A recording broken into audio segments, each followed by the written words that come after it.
Heads up! You are in the Hoodwood on UGAB Sports. Coming up this week, is LeBron really going back to Cleveland in the midst of the NBA free agent frenzy? All-Star snubs, who I think got the shaft for the Major League All-Star game next week in Minnesota. World Cup fever! Has the U.S. really gotten over it? Are they done with it altogether?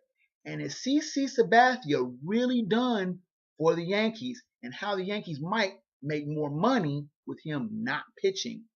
All that and head slap and fat dap, all coming up in the week with. Oh my goodness, it's Princess Katie. Are you ready for the Hoodwood? Let's go. Let's go.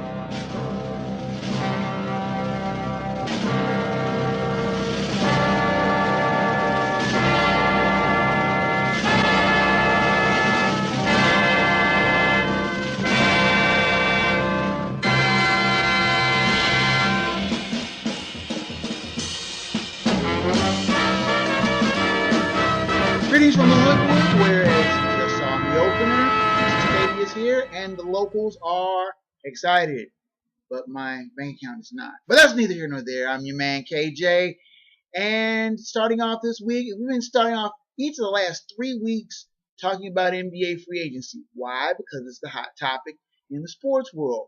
Who's going where? Who's going to be making what kind of money? But there is delusional people in Northeast Ohio. Yes, Cleveland people, I'm talking about you. You have this delusional thought that somehow LeBron James, who you burned in effigy, burned his jerseys, burned his pictures, called him a crybaby, booed him when he came back to Cleveland. You have this delusional thought that LeBron James is coming back. It's not going to happen. Sorry. Ding, ding, ding, ding. Hello. Cleveland, wake up. LeBron James is not coming back to Cleveland. He might come back when he's 40 years old and on his last leg victory tour and, getting a last hurrah in Cleveland. But he's not coming back at 28, at the peak of his game, and he's arguably one of the best players in the NBA. It's not going to happen. Cleveland is going to be forever destined, in the basketball terms, as a launching point for other players starting their careers and going to other venues. As much as Dan Gilbert wanted to say that they were going to win a ring before the, as he liked to say it, so-called king did, sorry, LeBron went to 4, count them, 4 NBA finals. And the Cavaliers haven't even made the playoffs yet. I don't know. My UC math tells me that he's doing a lot more winning than Cleveland ever did. And now Cleveland fans are under the delusion that LeBron's coming back on his free agent tour. You know where he's going to go? He's going to go right back to Miami, go right back to South Beach, where it's 70 degrees in January, and not Arctic Cleveland. Yes, he grew up there. Yes, he had a lot of great times and took an overmatched Cavaliers team to the finals, where they got swept by the Spurs in 2007. But he's not coming back.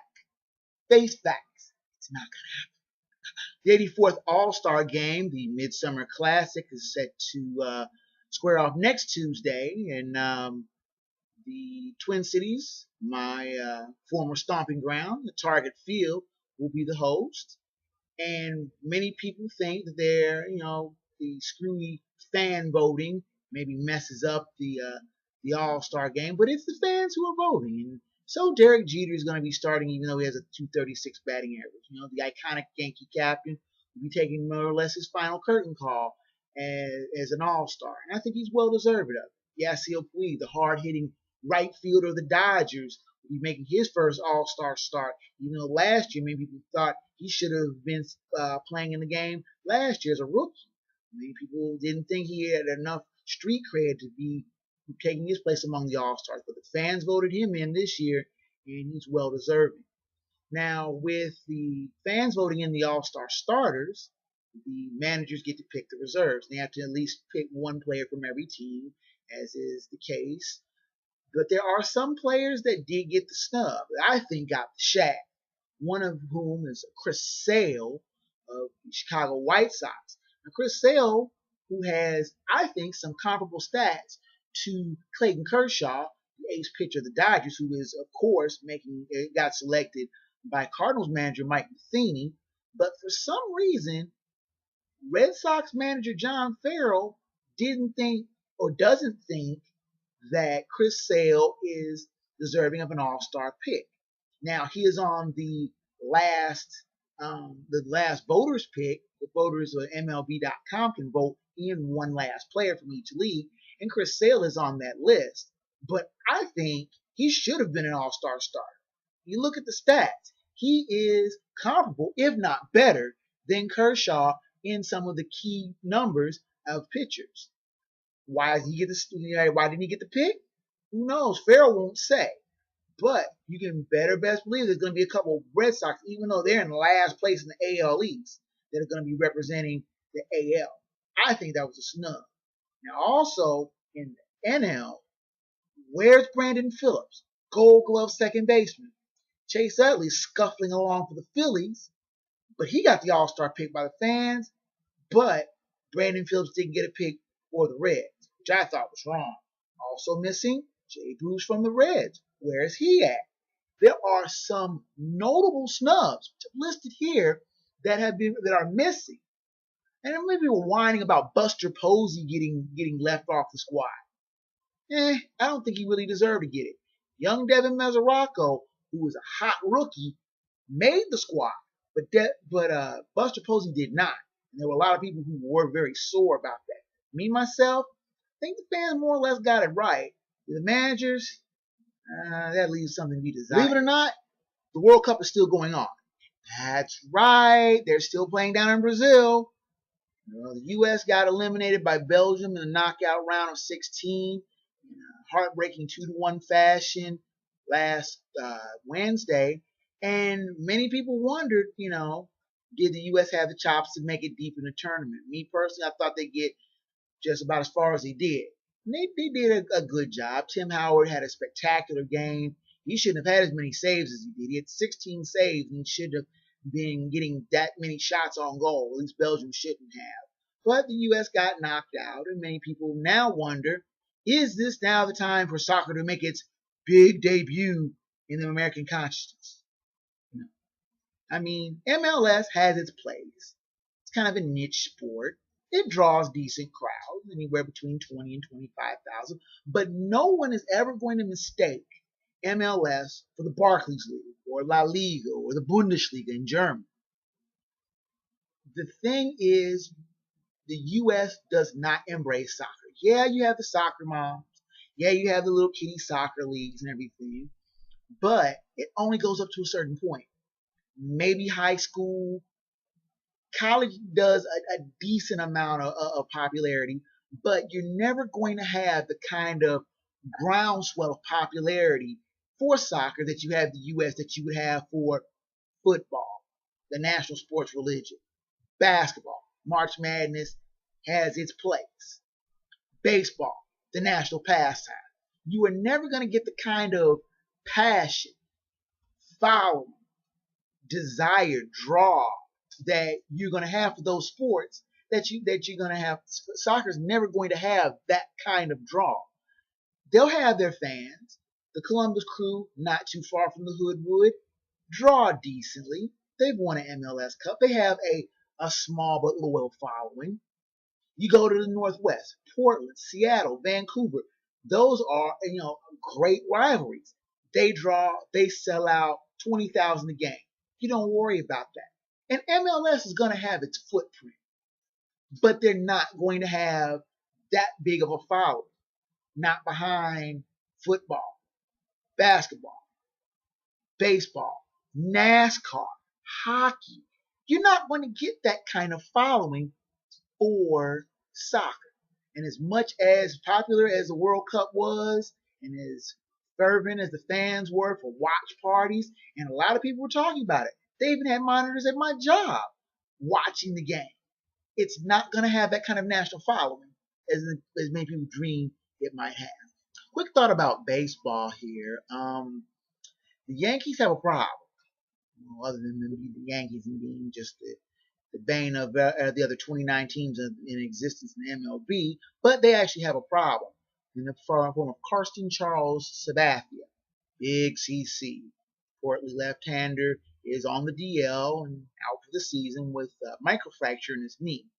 But he is owed a lot of money. And when I'm talking about a lot of money, I mean enough money that makes the Steinbrenner brothers go like this. Oh, he is owed upwards of $75 million over the remainder of his contract. And CC Sabathia is not a young guy, not by the least stretch of the imagination. One has to wonder, would the Yankees benefit by just cutting him, eating the money for the buyout, and not having to pay out the bonuses that he will be due because he's not hurt his shoulder? This clause is written into his contract. Give him a bonus of upwards of $5 to $10 million if he is not on the DL because of his shoulder. No, he's on the DL because of his knee. And that is going to hurt the Yankees long-term financially. I mean, that kind of money, yeah, the Yankees have the Yes Network. Yeah, they're in the biggest media market in the country. Yeah, they can afford to just write off money like that. But that is a considerable amount of money that they have to pay. Now, of course, the Yankees don't have to pay A-Rod $30 million for the year that he's sitting out because of suspension. But paying out that kind of jack to one player that is not playing is going to be a considerable drain on any team, even if it is the Yankees. You have to wonder, the Steinbrenner brothers are sitting back thinking and telling Brian Cashman, let's weigh the financial probabilities of getting rid of one of their best pitchers they've had over the last 10 years. This week's head slap of the week goes to the Cleveland Browns' Josh Gordon. Gordon, who led the NFL in receiving in 2013 with over 1,600 yards, caught a DWI case on the 5th of July in Raleigh, North Carolina. Now, getting a DWI charge is bad enough, but on top of having to face a marijuana charge, which he got just back in May, virtually assures that Gordon is not going to be seeing the field in 2014 for the Cleveland Browns. Now, people are wondering, what the hell is wrong with this kid? Immensely talented, great hands, deeply gifted. He looks like he could be a breakout star for the Cleveland Browns in the next few years, especially with the emergence of Johnny Manziel or Brian Hoyer. He has potential to be a real star in this league. And there have been players who have been trying to reach out to Gordon, trying to see what's wrong with this kid. Something needs to happen, and quick. I like the point that Chris Carter made on Mike and Mike Monday morning about maybe the Browns need to really think about cutting Josh Gordon to give him a wake-up call. If you recall, Chris Carter started out with the Philadelphia Eagles and played a couple of years there, but he got into some drug problems, got some alcohol problems, and the Philadelphia Eagles cut him, straight out cut him. And he says that was the best thing that ever could have happened to him. My favorite Minnesota Vikings, because he ended up coming to Minnesota Vikings and playing there for 12 years and is now in the Hall of Fame. But you have to wonder, does Josh Gordon really need a real life head slap to wake him up? And finally, the Fat Dap of the week goes to not someone in sports, but a judge. George Wu, who is one of the appeals federal courts in Los Angeles, denied the motion by Donald Sterling to move the case to a federal court as opposed to a state probate court in regards to the sale of the Los Angeles Clippers by his wife, Shelly Sterling. Now, of course, Donald Sterling at first agreed to the $2 billion sale to former Microsoft CEO Steve Ballmer about a month ago, but then decided to back out of the sale and fight the proceeds of the sale to keep his team. Well, we've already detailed how clueless Sterling is, but you gotta give dap to the judges who are seen to give Sterling no way out, and basically telling you, more or less, if you're lining non grata, cat not welcome. Get out. News is coming up in the background. You know what that means. Your time to Hoodwood is just about done. Thank you for joining this week. Catch this video version of the blog every week right here on UGAB Sports, and of course also on YouTube. Use this every week. So you're enjoying you have any questions, comments, show topics, anything you'd like to debate with me on, feel free to drop me a line. KJ@BlackBanditProductions.com. Try to get to the emails as quickly as I can. If I have something that links you to work on the show, put in some credit. I'll be back sometime next week. For Princess Katie, I'm KJ the Black Bandit. Until next time.